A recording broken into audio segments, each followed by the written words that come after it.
Well, hello everyone, and welcome to the Map Battle League show. I'm your host Carp, and I'm joined today by Bombadil. How are you doing today? Oh, doing very good. Thank you for having me on. Definitely excited to be here. Yeah. Well, we've got week 8 for you all here today, and let's get straight into it with Division 1. And right off the bat, um, Barry and I had two perfect scores. That's the highlight of the week for me here. Uh, but beyond that, Boxer getting his usual win over Orpheus. Um, Paulinho getting an easy win over Blinky, who didn't play. And uh, Shumi, Carp, that's me, and Sheldon. We all picked up wins as well. Yeah, certainly some strong performances, as you would expect in Division One. I think Of that with the course. skill level, especially in the top division, you do have higher standards for a lot of these players. But with the nature of the competition too, sometimes you can end up with some really difficult maps regardless. So it's still good to see some good scores. And yeah, not too surprising to see some of the better performances from players like Boxa, and even, Barry and yourself, who are expected to be putting in good scores, especially with the maps you've got. So it is good to see that everybody's holding themselves up to the good standards still. Yeah. Uh, my match with Barry especially was rather close. I think if I would have been 1 meter further away and had to, it would have been a draw. So That's heartbreaking. yeah. But luckily it was a win. I'll definitely take that. Um, it's definitely the urban maps as we've seen that sort of come down to these tiebreakers. But yeah, you wouldn't expect anything else. Uh, yeah. Other than that, Scriper having a rather low scoring game on in Lagos. Oh crap. There. Um, yeah, I think Shumi's tactic of going for Nigerian rounds has really paid off in that no one else is really good at it at all. Yeah, Uh, definitely a good strategy, especially if you have essentially the home field advantage in what is not the easiest area to be able to do, I think, for a lot of people. So a smart decision to go with that. And even on the other side, Amazon River is not exactly what I would call an easy an easy map either. of So course, I think even the scores that they got is pretty impressive out of that. for sure. Yeah. I think Blinky might be out of this, but unfortunately. Uh, but yeah, I mean that game will do Paulinho wonders for his score differential. Which I mean, let's take a look at the standings, and yeah, Paulinho has like the second highest score differential, I think. Uh, but yeah, um, quite a bit of movement this week, especially compared to last week. Uh, I have made it out of the direct relegation spots at least. Congratulations on that. Yeah, We're definitely getting to the point of the season where the table is starting to shake up, relatively close to where we expected to end up towards the end. We still have a few weeks left to go, but now I think we're really starting to see the promotion and relegation candidates start to solidify a little more as the table starts to spread out a bit. But yeah, impressive to see some of those score differentials like you're talking about. You can't complain with picking up free wins essentially against someone who isn't playing, but you'll take it where you can get it for sure. yeah. We do see Orpheus with his loss against Boxer this week dropping out of the playoff spots. I think he had like 3 wins in a row, which up until last week. So yeah, he's dropped out. There's a pretty hefty fight going on for those last few playoff spots. Um, but yeah, it's generally close near the bottom of the table and near the top of the table, but I think across the two, maybe not as close as you'd expect. Yeah, definitely boxes, starting to see that lead show up a little bit. Again, he's still within a win Yeah. of Sheldon at least, so it's still relatively close, but it does look like he's got a decent buffer starting to build towards at least the midfield. And especially with the bottom, like you said, it's getting pretty close still on the scores. And with this stage in the season, any win is going to, I think, be really important here, especially with how common draws are in this competition due to the format. I think Yeah. anytime you can pick up a win against your opponent, that's going to be very valuable going forward. Mhm. Something to note: Barry is now on 10 perfect scores in the season so far, and I think that's the highest. Uh, it's an insane performance, and unfortunately, despite that, he's got looks like 3 losses in a row for the last one. mhm. So I think it goes to show the volatility of the competition as well. You can still pick up 10, 25 Ks, and with that said, end up with a negative score difference. So it Yeah. really is a lot of variety from week to week, depending on how the performance is going to show. hmm Yeah, like Barry had had 2 perfect scores this week and still lost against me. So Yeah, it's that can definitely happen. heartbreaking for him, I know. but yeah, beautiful to pick that up on your end. Yeah. Well, let's take a look at the fixtures for week 9.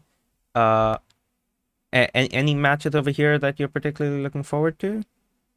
Yeah, there's a few interesting ones for sure. I mean, starting off with at least Paulinho there, you do expect him to have a bit of a home field advantage for Southeast Europe. Hmm. I know the last week he played in the Carpathians one, which he got the perfect score on, so it looks like he's pretty strong in that area as we'd expect. So it'll be good to see if Orpheus can keep up with that. But on the other hand, Ecuador's a tough map in and of itself. It's certainly doable for players of these caliber. So Yeah. I think that one will be interesting to see if he can keep it to a draw or at least maybe even pull out a win. Hmm. Uh, Shumit seems to have stolen Anchormack with the usual pick of Malaysia, which is interesting. Uh, and yeah, I've stolen the Netherlands once again from the basement. Although maybe this week I would have been fine with Boston as well. Anyways, Boston's a very interesting one because as far as city maps go, I think a lot of them are certainly doable to get a perfect score. But yeah. a city like Boston as well can be tricky because it's not exactly laid out in the most organized fashion as Hmm. far as a lot of the roads are concerned, or at least lack of grids or lack of numbering systems. So I think that's one where practice definitely pays off, and it's certainly possible to get a very good score in it, but it may not be as straightforward as say a more well gridded city, for Yeah. example. It is definitely one of the more interesting cities you could pick up, and like I maybe that's something I could have gone to pick up an advantage for myself. But anyways, the Netherlands it is for me. We do see Sheldon also going for an American map along with Solo Sensei, and but other than that, not really much home advantage going around here. Yeah, the 5 urban locations in Mongolia for Moist Flubber. That's going to be an interesting one as well. Yeah. Because there's Ulaanbaatar, of course, but then there's a handful of other cities that you can really get, and it's definitely one of those maps Hmm. where, with practice, you should be able to get familiar with the potential areas you're going to see. But with the size of the country too, it's one of those cases where if you don't get the area, you're going to lose a lot of points very quickly. Hmm. I'd make the argument that that map's basically just an Ulaanbaatar map, but you know, Do you know if there are yeah. any like a lot of locations outside of it, or is it mostly just the capital? It's I don't know any towns outside of Ulaanbaatar. I'm sure there are, but and I mean usually we'd pick the maps in such a way that you don't get the same city more than once. So Right, right, right. yeah. Yeah, I remember from playing Mongolia a few times. There's at least I think it's Darkhan up to the north that comes up a few times. But other than that, I don't think there's a whole lot of cities to really pick from. Hmm. Yeah. I guess that does it then. Let's take a look at Division 2 now, and this time only one game ending in a perfect score. That's in Monaco. As you'd expect. Uh, Yeah, uh, I think that's the match I was looking forward to most, and it's ended in a draw. Just uh, two sort of city states and on both ends. Uh, yeah, that's a really interesting one to look at as well because Monaco and Singapore, although Singapore is a fair bit bigger, are still relatively similar in the grand scheme of things as far as some of these maps are concerned. mhm. So not surprising to see them pick up the perfect score. But Singapore is an interesting one in itself because there are certainly games where you can get a fairly straightforward 25K or get stuck on one of those highways and just have a real struggle time to actually pinpoint it down. Yeah, and I think they've also had Singapore in the Reddit League, which would have helped them out. Uh, but maybe not enough for them to get perfect scores. Uh, Yeah, no, I remember playing that in the playoffs last season for the Reddit League as well, and it's definitely a fun map to do. You expect to see high scores, you expect to see most people get a 24 plus, but again, it can be tough to with a map of that level. Small differences make a big, small mistakes really add up quite quickly. mhm. And we do see some other close games. Zotomo and Gabriel just losing out to their opponents. On the maps, Zotomo lost out by 7 points. Gabriel by what 18. Hmm. And unfortunately, that loses Zotomo the entire game. That's heartbreaking. At least, the consolation is you can get the bonus point from Yeah, that. So you yeah. can almost treat it as a draw for yourself, even though your opponent does pick up the full points. But yeah, it sucks to come so close and just be a few points away. Yeah, and in fact, Gabriel losing on French-speaking cities is interesting to me. Definitely a bit of an upset over there. Yeah, I think that's particularly frustrating when you have a quote unquote home map and Hmm. you get played, outplayed by your opponent on it because you do feel like it's the ball's in your court, so to speak, to be able to pick those up. But Shluti, representing the Swiss flag there, maybe not too unfamiliar with it himself, so Yeah, potentially not too surprising for him to be on top of that as well. yeah. We do see another one of these upsets down at the bottom with Brian losing out to Trichter in Greater Virginia. Yeah, another close game too, within 1,000 points of it. Yeah. Unfortunately, the his second match didn't go too well. I'm guessing it was a very hard map. So yeah, that's not going to do wonders for his weekly order ranking. Yeah, and that's the unusual world map. I believe that's a no panning moving Oh, zooming map as okay. well. Yeah, So that that would is explain a lot. feels like a roll of the dice sometimes because you can get a nice spot and other times you just get a Mhm. location where you feel like you're throwing darts at the board a little bit. Yeah, actually, yeah, he did go up against Trichter, who tends to pick those kinds of maps. Yeah, perhaps the practice paid off in that particular scenario. Yeah. So that's wins for Dreifachpunkt, TGB Madone, and Trichter. And here are the standings as they've turned out. WTF is the only one who's been on like a straight draw streak. Everyone else has been sort of switching back and forth, which I mean, consistency is still good, I suppose. Um, Definitely, yeah. but yeah, Gabriel and Diesel retain their spots at the top of the table. I think they've sort of solidified those positions. They're still within sort of at least Diesel is within a win of like all the way down to eighth actually. Uh, Yeah, extremely tight race from third to 12th is just 3 points separated, in fact. So, mhm. really with a few weeks left to play is all to play for. There could still be a lot of turmoil in terms of people moving up and down the table from this point. Yeah. At this point, I think Schluti is pretty much guaranteed for direct relegation, or maybe if he puts up a bit more of a fight, he could make it into the sort of indirect relegation spots. Um, Hmm.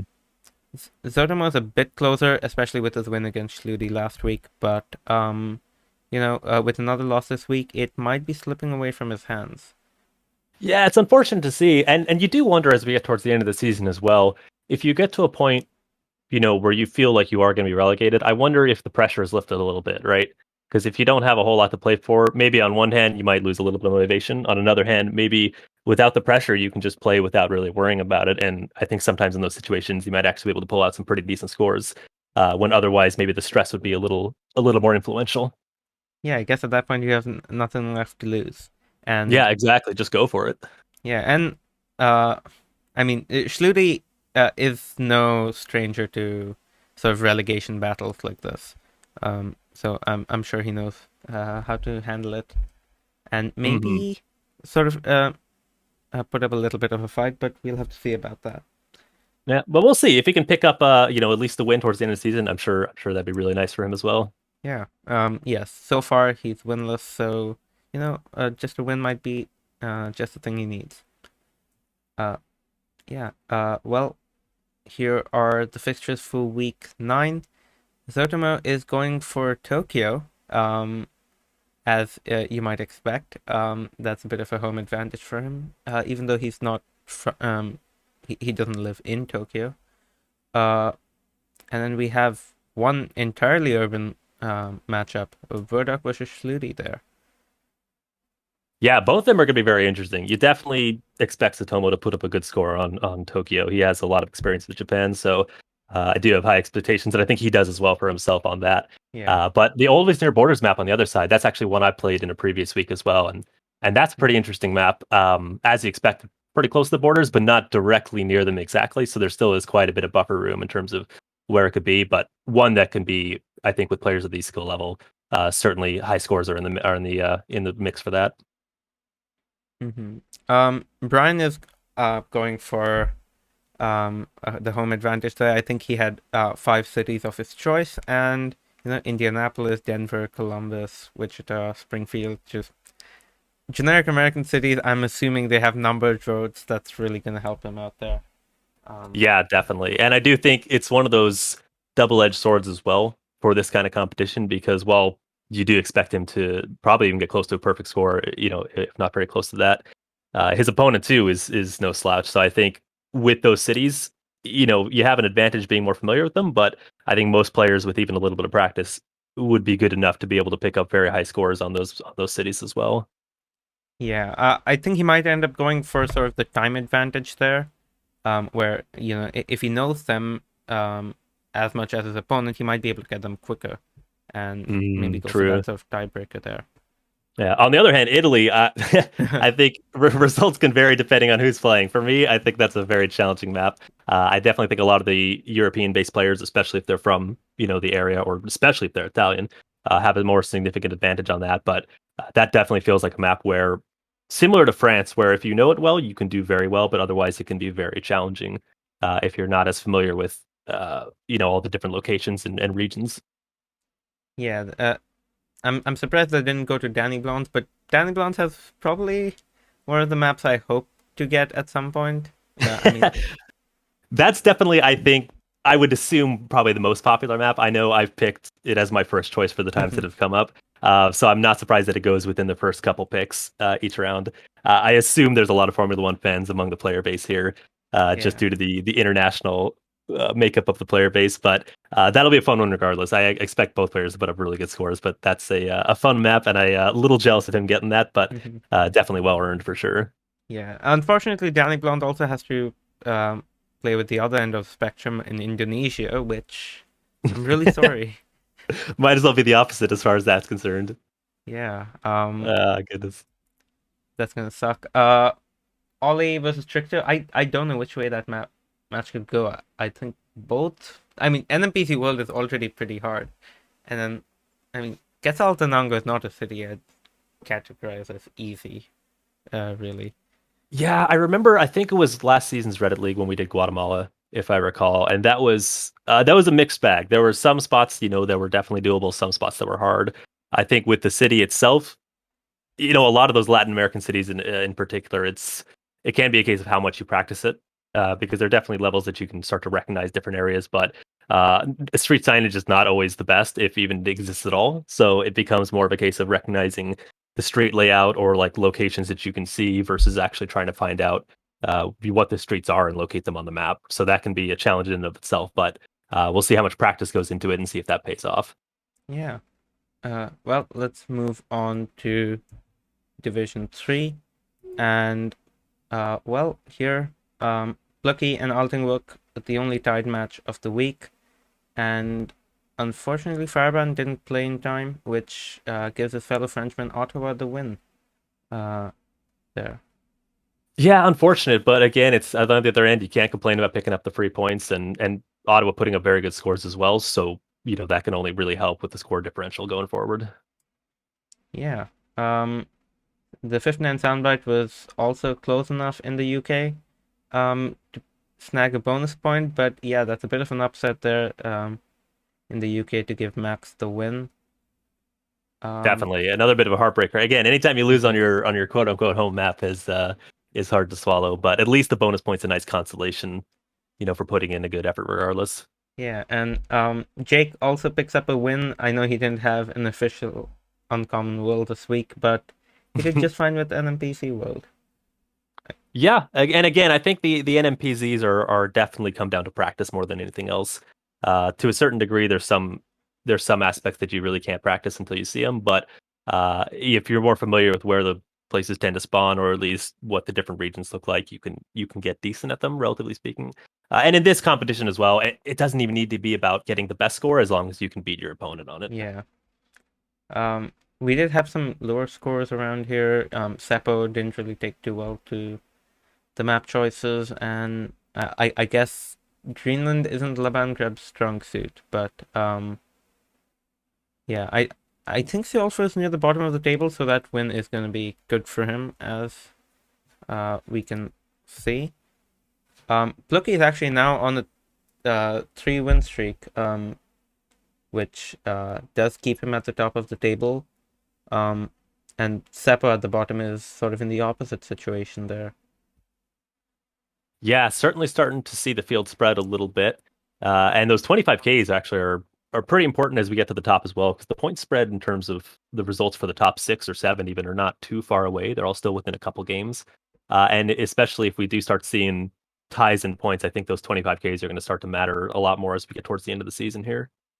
Yeah. Oh, we do have a bit of a sort of divide forming between the sort of players who are in the middle. Altingwook and Lunacy Echo and Nakira, I guess, are still about a win or a little more away from even the lowest promotion spot. So, there's a bit of a gap forming with those players at the top, but it's not out of reach quite yet.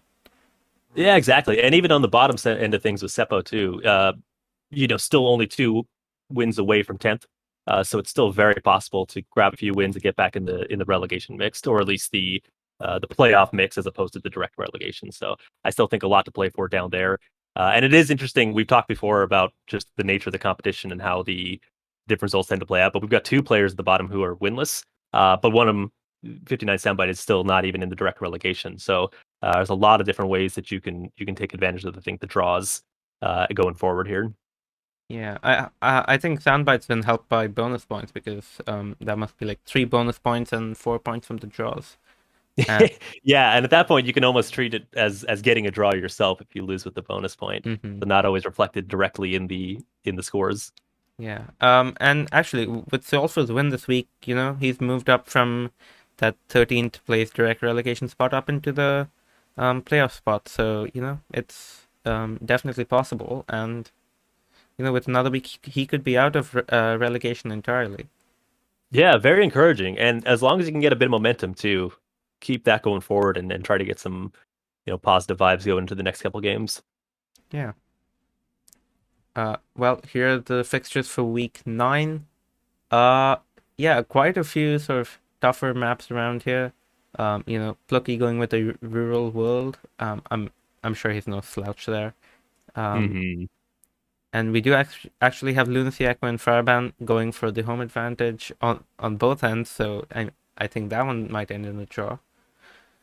Yeah, you would think so, and we'll see if we get any upsets with that. But I would certainly give the advantage. The United States Islands one can be difficult because there isn't there isn't a hmm ton of them, but they are not always the most obvious things in the world compared to even some of the mainland stuff. So I certainly give Faraband the advantage with France, just because that's just a notoriously difficult Oh map if yeah. you're not French. And I think even if you are French, it can be still pretty difficult as well.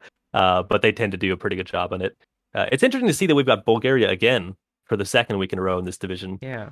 So that's always a mixed bag in terms of results. I know the scores from the last week weren't incredibly amazing, but again, it's you don't need to get a perfect score. You just need to do better than your opponent. hmm we do have Jake back with an official Uncommon World. Uh, you know, you expected him to get it every week, but like we've had people steal it from him in the past, and that didn't happen this week. I think it's a wonderful strategy, and I do enjoy too that once people realize what's happening, people are willing to take it from them, whether it's hmm just for their own sake or just to stop them from getting it. I think that adds a little bit extra into the mix. Yeah, it definitely makes it more interesting for Jake, I have to say. I'm sure at this point he's probably memorized where all of the locations on this map are, so throwing a wrench Right. Putting a lot of your doesn't eggs in hurt. one basket. But he's a strong player regardless. So I think even if hmm he isn't getting it on the weeks off, he still is liable to put in a very good performance regardless. So I think he set himself well. And whether that's a loophole in the competition or not, I think is for people to discuss and debate. But I say why not take advantage of it if you see the opportunity. So I think he's played it very well. hmm Uh, I do. I don't actually know which way Armand and Nakiro might go because both of those are rather hard maps. Um, Bulgaria especially feeling like the middle of nowhere, and I mean it's Indonesian province. It doesn't matter which one it is. It's still gonna be difficult. Yeah, Uh, and if anything, I mean, it certainly narrows it down in terms of the places you are, but unfortunately, with a lot of the provincial maps, because you're dealing with a smaller domain, essentially, the punishment for missing it is even higher. At least yeah. with the full country map, it's you may still be able to scrounge up some decent points if you get it in the right area or right province, but with hmm the province itself, kind of similar to the city maps in a certain sense, if you really don't get it down pretty close, you're going to drop a lot of points very quickly. hmm I'm not actually sure which province Kalimantan is. I think that's the one on Borneo. In in which case it might help that most of the towns are sort of along the coast, but I mean again, it's got a fairly long coast. Uh, so yeah, that might not help you as much as you think. Uh, Yeah, and I do think you're correct. I think it is the Bornean, at least on Borneo. yeah. So that should narrow it down a little bit. Yeah, it should be Eastern Borneo then. Uh, Okay, yeah, I yeah, see it there. yeah. Timor means east, I believe. But yeah. We do have two derbies this week. Armand versus Nakira, as we mentioned, and Seppo versus Seolfer. Which, oh my goodness, they have Cambodia in the mix there. That's Cambodia is, I feel, one of the more challenging maps because I suppose if you can read the script, that gives you a huge advantage. But I'm just gonna assume here that most people, at least from a lot of European and North American countries, are not as familiar with the script. So, if they're able to read the signs, all power to them. But I found that Cambodia is a sign where Latin characters are pretty Hmm. rare, Yeah. as far as in the country goes. And I mean, it's also a difficult script to learn, especially if you like don't know how to read it, that sort of script. And Hmm. as, as someone who can read that sort of like Abugida, it's still very difficult. So, nope. Yeah, each one's different enough from the rest to make it just that much more challenging. Yeah. Well, let's move on to Division 4. And, well, we have Renata picking up two perfect scores this week. That's the third one we've seen after Barry and myself. And yeah, that gets her the win against Bitlympics. Yeah, good taking advantage of the home field map there. Hmm. It definitely is a case where both of them performed really well, but again, it came down to just the time. So you expect, the Slovakian to be able to pick up the extra points there, but really good performance on both maps as well. The Geodetective world, to get up two perfect scores is pretty impressive on both of Hmm. those. Yeah, and I mean, Bitlympics was close enough on both maps to pick up bonus points, but unfortunately, you can only get one a week. So, Right. Yeah, a little hard done by to get a perfect score and then a 24-9. I'd still only pick up 1 point, but again, the level of hmm. competition gets pretty high at some points. So, what more can you do than Hmm. get him exactly right? Yeah, I think this might actually be like the third time Renata's gone like played in Banska Bystrica. So, I mean, that's interesting to see that it's shown up so often. Uh, Another match actually, Jack versus Hidikmi. I wouldn't have expected them to get perfect scores in Freya, but apparently that happened.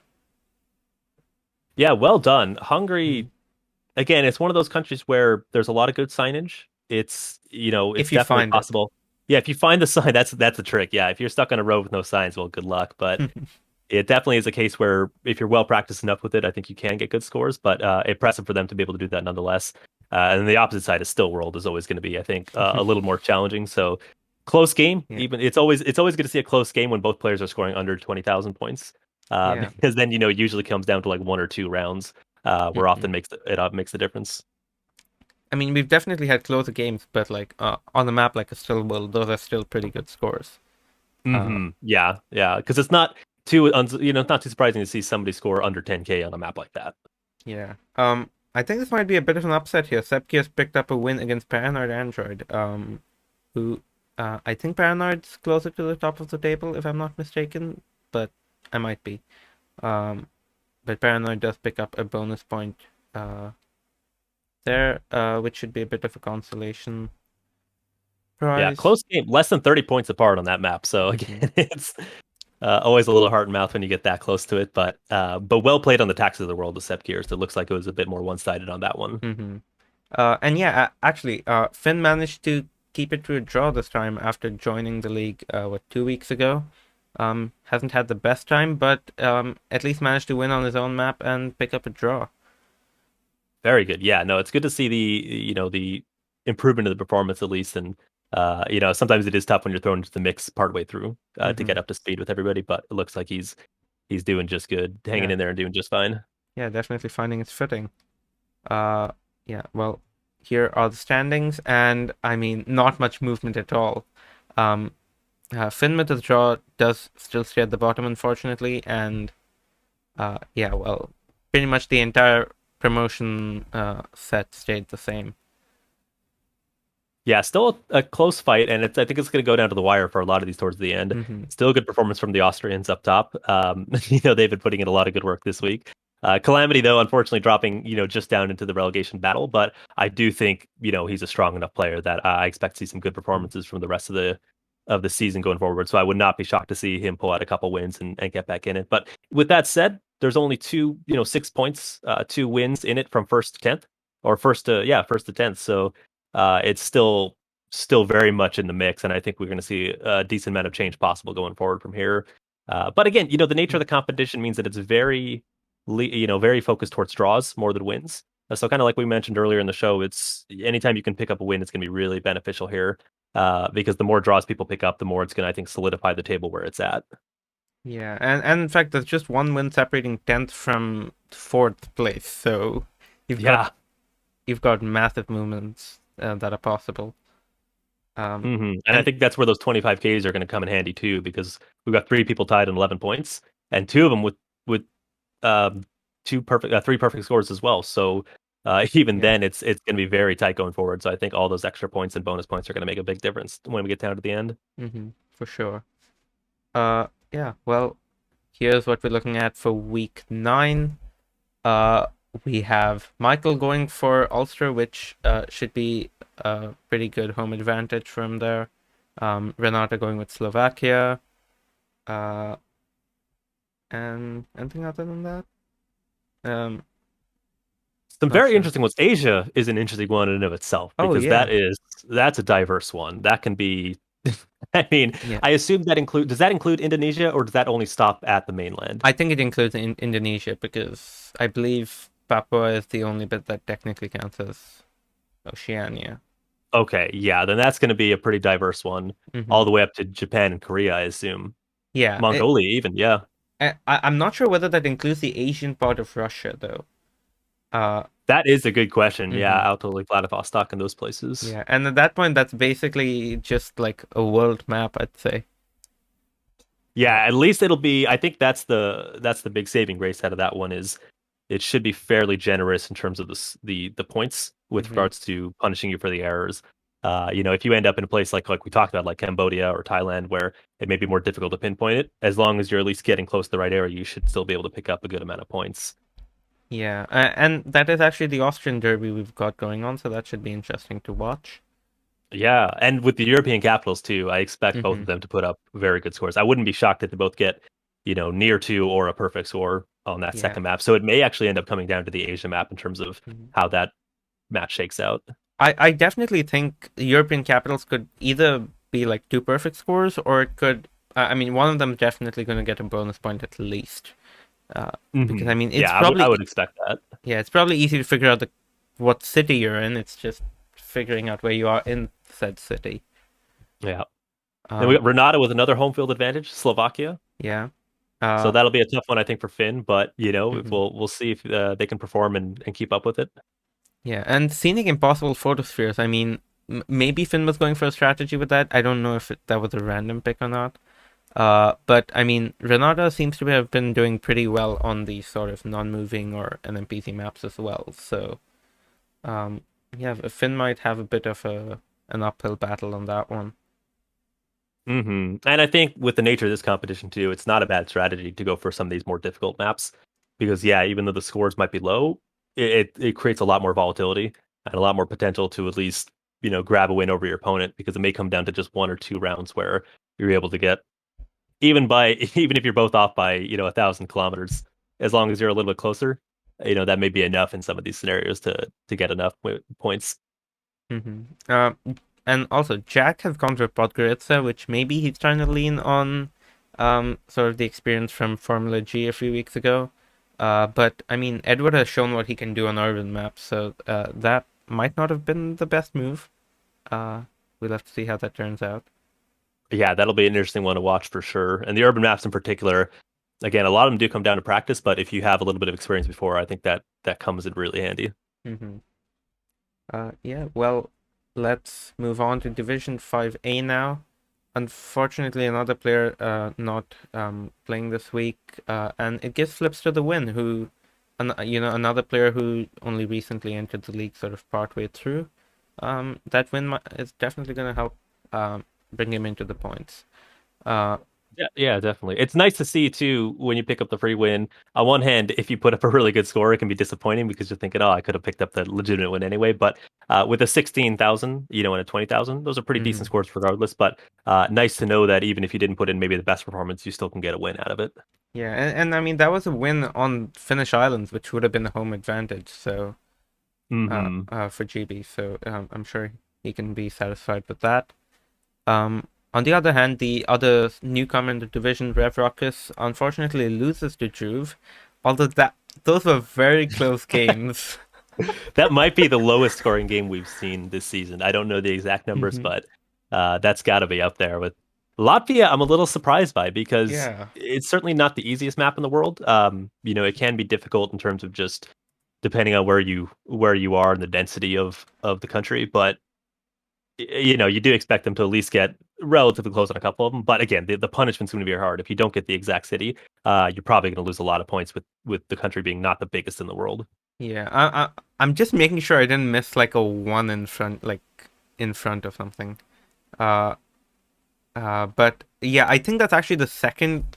Okay, I think that the game in Pohang might be the lowest scoring game of the league, like overall. But we have had a lower scoring game with like total score, if you take that into account. I see, yeah. But that's yeah, pretty impressive, both getting under 1,000. And South Korea is not, the different cities are not always the most impossible. I think some cities are easier than others, like Daegu and Seoul can be, not too bad, at least because the signage is very good and a lot of them are pretty clear with a lot of landmarks. But I am not too familiar with Pohang in terms of the difficulty level of it. I assume it's pretty difficult based on the scores we've seen. But I'm sure Drew breathed a pretty heavy sigh of relief after Hmm. putting up a 6-6-1 and still managing to get the win. Okay, I've just checked this, and okay, the first match is not actually Latvia. I have that wrong on the slide. It's actually Bergen County in Norway. Ah, that actually explains a lot more. Yeah. Hmm. Okay But that then. does make sense because Norway is a large country again. Yeah. And it's can be, and assuming Bergen is that in the south or in the north? Because that can be pretty densely It's in the populated. south on the Or west coast. It's the thing is, I'd expect it to be fairly well signed, at least more so than Latvia. So, um, yeah. that's a little surprising for me. Well, a lot of fjords and a lot of small towns, so I think sometimes it can just take a Hmm. long time to kind of parse through the map and find what you're looking for. And Fair with only enough. 3 minutes, a lot of times that can be not always enough time to find it. Hmm. Um, another sort of upset we see over here. Radox losing in St. Gallen to Rafa. I thought that might have been a sure shot win for him, but yeah, definitely an upset over there. Yeah, heartbreaking again to lose on your home one, and you do wonder. I'm sure he put in plenty of effort to get it, but I wonder how much the mentality goes into it too. If you have a home map, if there's more pressure, on yourself to know that you should be putting up a good score, or if on the other hand, if maybe it's easy to assume that you're going to do pretty well. But I think even for a lot of those maps, even if it is your home map, it can still be challenging. And again, with the level of skill in this competition with a lot of the players, it's hard to take everything for granted because your opponent, especially a French opponent on a Swiss map, is not going to have the hardest time in the world either. So Yeah. Um, other than that, most of these results seem to be about as you'd expect. Uh, so yeah. Let's move on to the standings. And Lord Pepsi moves up into first place with Raddock's loss. He's taking full advantage of that. He's on a 3-win streak. Uh, yeah. Although it is still pretty close up there. yeah, definitely a close competition still. We're still 5 points from first through ninth, but Lord Pepsi, I think, putting in a pretty good display. And he was, I think, a last minute entry too. I think he only Yes. signed up right at the just before the competition started. So it looks like he's taken the opportunity very well and been putting in some solid performances. And 5 wins and only one draw is actually quite surprising. Due to how this competition's played out, I think draws have been very common. So they'll only have one so far, and to have such a high ratio of wins says a lot. I think whether about smart map choices or just being able to play them very well, I think that shows a lot of good strength, to his abilities in the competition. Hmm. Definitely one of the favorites for promotion, even if he, doesn't stay in the direct promotion spot. I'm placing my money on him to um, take promotion anyways. Uh, Yeah, no, I would definitely be shocked if he wasn't in the mix as we get to the end of it here. mhm. And on the other end, very close relegation battle too. We've got two players without a win so far, so we'll see if Rev Ruckus and Timon or Tijman, I'm not sure how to It's pronounce that Timon, exactly. yeah. Timon, perfect. I will see if they can pick up a win towards the end of it as well. But again, a lot of draws, which is keeping them in contention. Because one win, if they can pick that up, will put them almost right out of relegation right away. So it is going to be very interesting to see how these matchups come down to the line here. Yeah. Unfortunately, there is a divide forming between sort of 10th through 14th versus sort of first through ninth.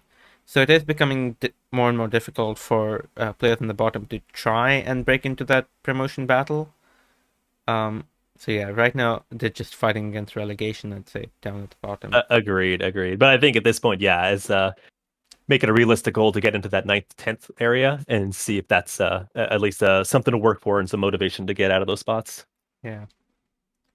Uh, let's take a look at the fixtures for week 9. And, well, we see Tokyo making a repeat appearance after Totemo picked it. I believe one was the sort of pre-assigned city, and the other one was sort of like a choose your own city in Japan.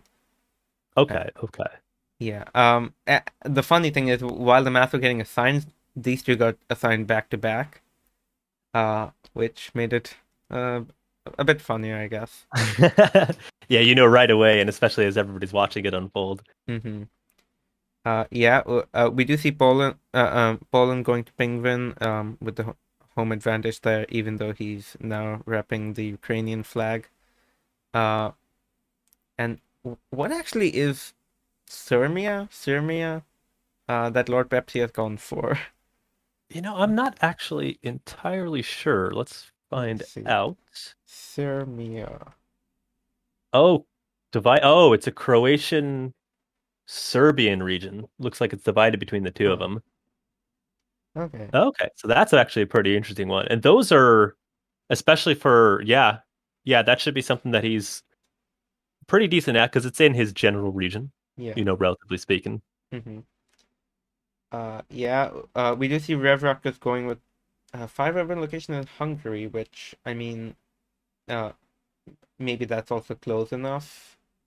Um, not quite for a home advantage, but sort of almost there, I guess. Right. Uh, And we've seen some decent scores out of Hungary from different players so hmm. far this competition. So with the urban locations, at least that'll narrow it down so you're not worried about finding yourself in a highway in the middle of nowhere. Yeah. That should help. Biquet going with French department lot. I'm not sure how you pronounce that, but I I would say that might be easier because the main problem in France is just figuring out what department you're in, because you find the D road and you don't know what department you're in. Well, in this Oh, I case, you totally know which agree. one it is. Yeah, I think if anything, if you're a French player, having the department or a smaller region actually gives you a little bit of a disadvantage because yeah, finding out once you know where you're in, suddenly you can actually start looking for the D roads and not be wasting your time with it. So that narrows it down and it makes it a lot more realistic.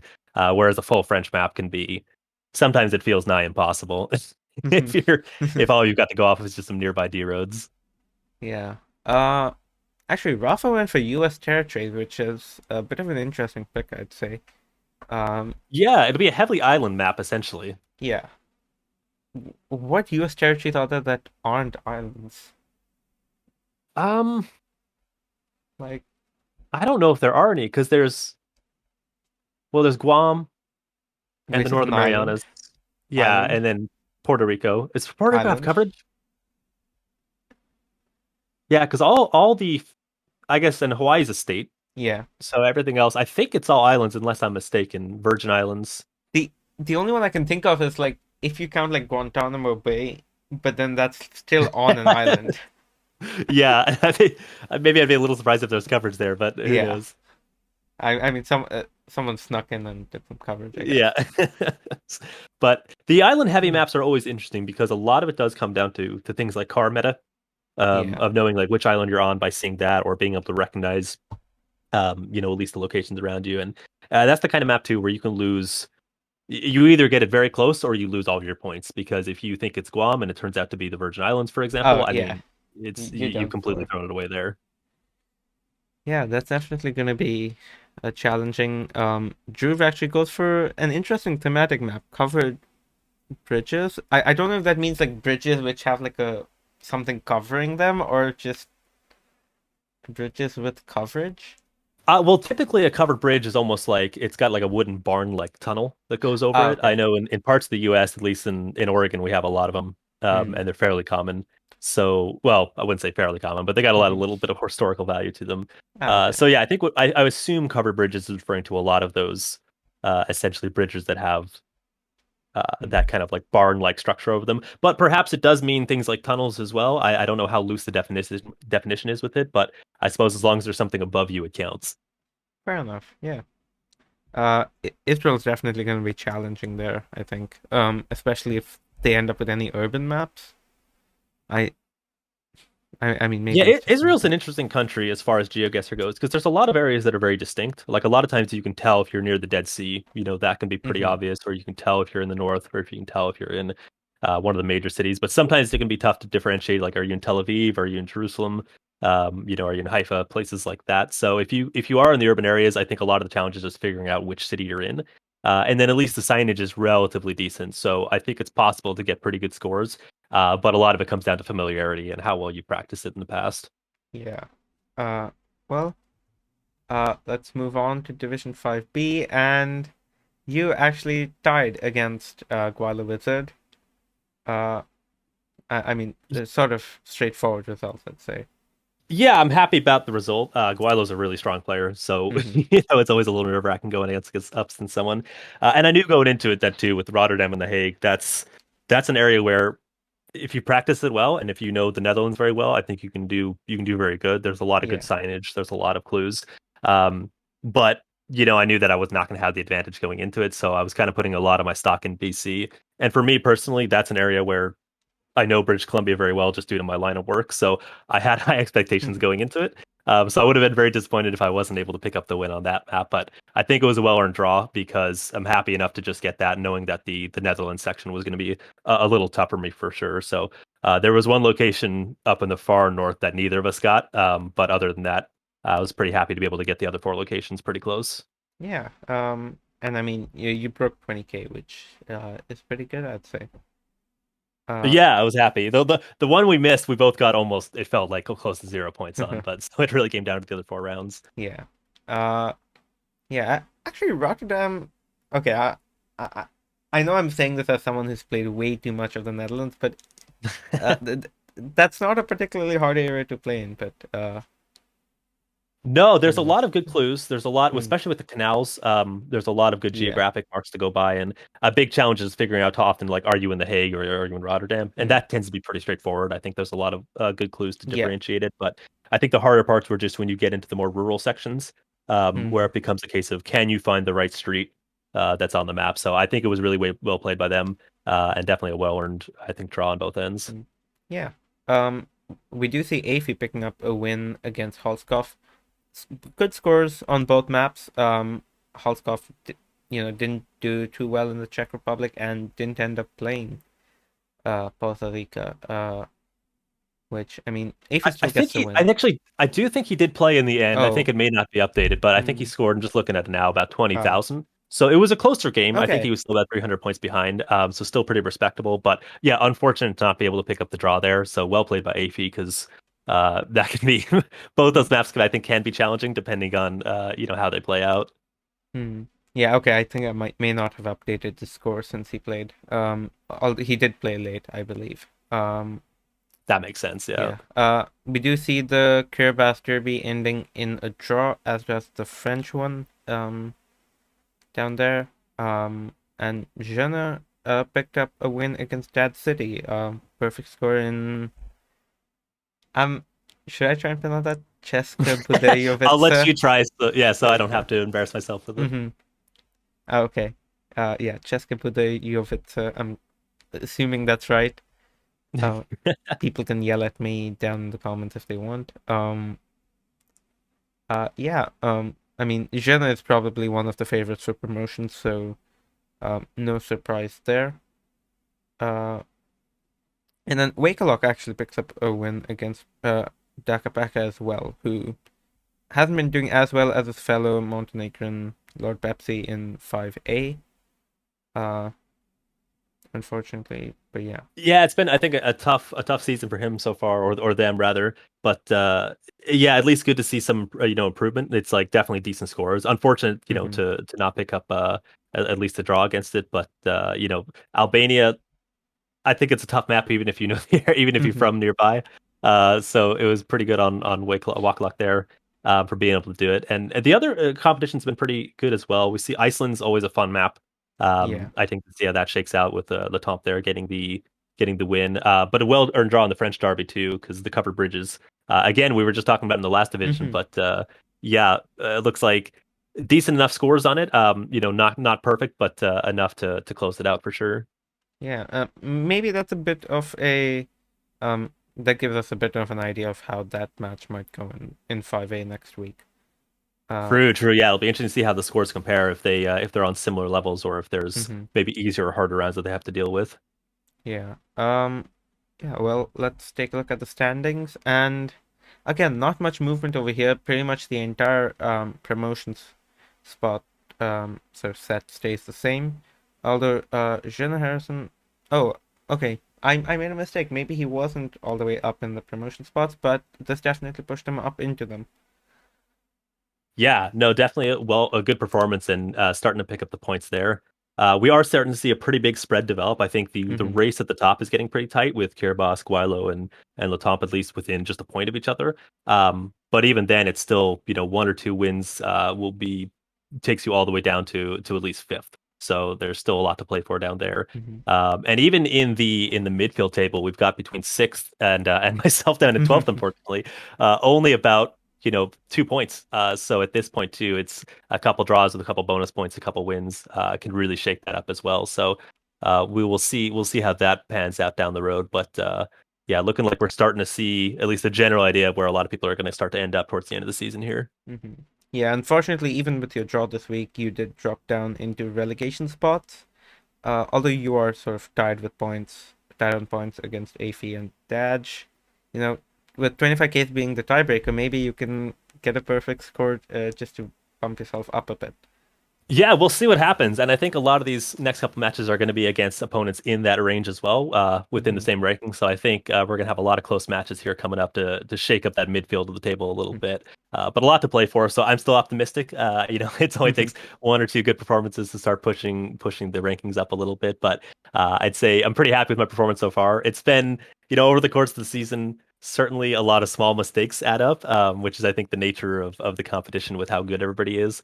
But I feel like even with a positive score difference, it's still not enough to be picking up the win. So can't complain too much because at least the draw's been going well. But yeah, still a lot to play for. I'm only a win away from fifth place, Yeah, based on the points right now, or sixth place rather. So yeah, definitely we'll see how the next couple weeks go and see if we can get something out of it. But the competition's strong, so I've definitely been enjoying this so far. yeah. We do actually have Ankomako, who is still unbeaten, actually. One win, but eight draws under their belt. That's That's. really impressive. It's really Hmm. impressive. And we'll see too if they can continue to grab any more of those home field advantage ones out in Malaysia, because I think those give a real strong advantage, at least of at minimum securing draws, if not Hmm. picking up wins going forward. But yeah, that might be. I don't want to say for sure. Is that the only person who's undefeated so far? I think there are other players who are undefeated. I think Boxer Oh, might be Boxa. undefeated, Yeah, as you'd expect. not too surprising. Hmm. Okay, there's a few others. There's a few others, yeah, but Yeah. that's still very impressive, and I think Hmm. it even shows that the way this competition is set up as well, just being able to grab draws is good. Yeah. Being able to just not lose is enough to get yourself, a good handful of points, pick up the odd bonus point here and there as well, and solidify yourself, pretty well on the table. Hmm. I think Ankamako hasn't actually picked up a single bonus point, which is interesting to Oh, see. really? Such pure draws. Goodness Yeah. gracious. Eight draws give you 8 points, and then 3 points for a win. That's 11. Oh, true. Yeah, true, true, true. Yeah, that's definitely interesting to see. But yeah, let's take a look at the week 9 fixtures. Um, okay. This might be a difficult week for some of our players down here. Um, uh, like we've got what Valentin with Candy in Sri Lanka. Housecoff is going for Albania after Dr. Pact tried it last week. The taunt Mhm. with Urban Thailand. Who doesn't love that? Yeah, that's some of these are pretty tough.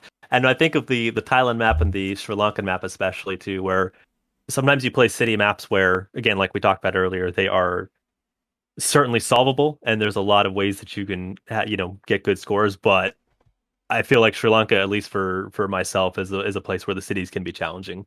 Hmm. There are street signs that you can find, and there are definitely a lot of clues, so it's not impossible. And if you put in the practice, I think a good score is not out of the question. Hmm. But can be difficult. And on the other end too, I think we have a lot of difficult maps that are, instead of being small areas, are spread out over quite a large place. Like Appalachia, that Guilo has, is Hmm. not going to be an easy map. That covers a large part of the eastern U.S., and unfortunately, it's going to be a lot of rural areas, which can put you in a lot Yeah. of mountainous roads where you may not have anything to go off of for a long while, depending on how those seeds play out. So that could actually introduce quite a lot of volatility in terms of how those scores shake out.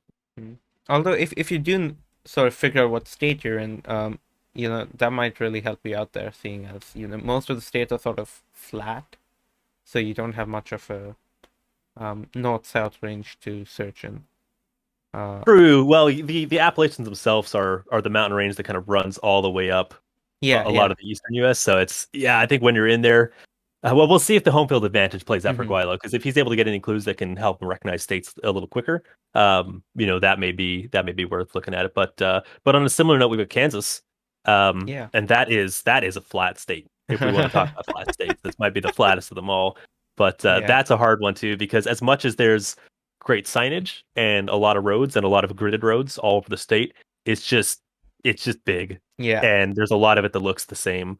Even if you find the right highway sign, it's a struggle in 3 minutes sometimes to find Mhm. where that highway is on the map. Yeah, you Um, might find a highway that, like, even if you find it, it might go all the way across the strait, and then you've got like the entire stretch yeah, to exactly, search. exactly. Or you're on a nice country road where you can go many miles before you see a good intersection. So it could Yeah.